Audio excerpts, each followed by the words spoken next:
Welcome back. Today we're going to talk about Chapter 25.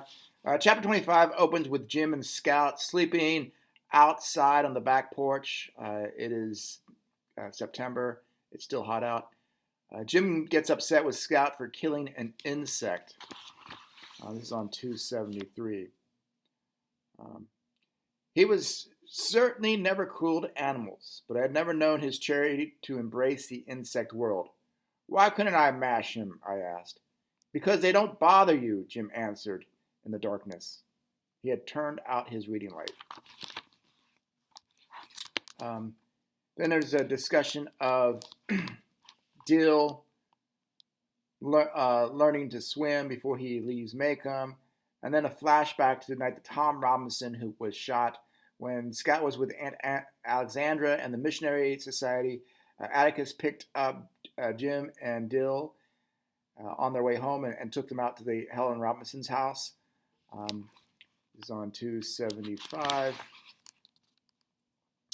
Scout, said Dill. She just fell down in the dirt, just down in the dirt like a giant with a foot just came along and stepped on her. Dill's flat foot hit the ground like you'd step on an ant.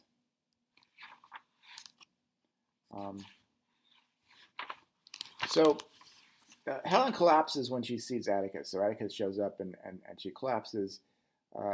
This goes back to the comparison to the insect at the beginning of the chapter with Jim being upset that Scout has smashed an insect because the white community has smashed Tom Robinson and Helen just like someone would smash bugs.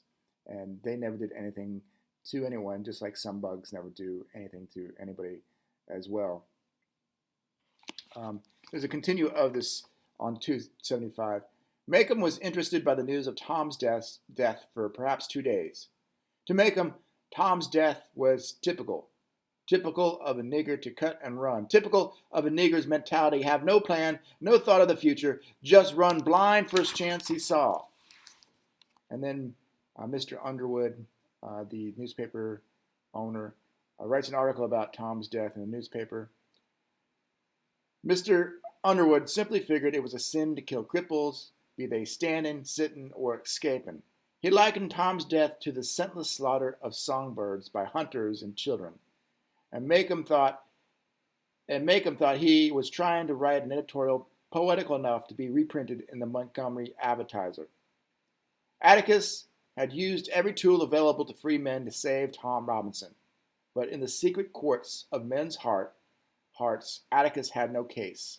Tom was a dead man the minute Ella Ewell opened her mouth and screamed. So that's the article that Mr. Underwood writes. Note that the senseless slaughter of songbirds, mockingbirds, our songbirds. Tom Robinson was a mockingbird. And then you have the last thing in the chapter is Mr. Ewell's comment, 1 down and 2 to go. Question is, who's the 2? Atticus and who knows? So the main purpose of this chapter is to contrast the previous chapter. In the previous chapter, you have the Missionary Society saying that the African American community should just get over the court case. In this chapter, you see Helen Robinson crushed by Tom's death. She is human. How can she ever get over it? She lost her husband.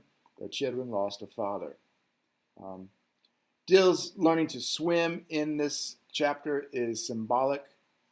He can survive in the waters or the floods of society now, maybe.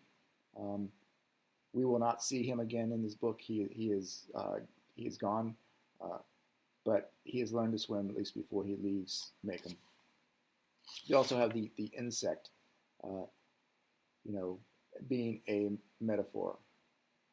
He was certainly never cruel to animals, but I'd never known his charity to embrace the insect world. Why couldn't I mash him? I asked.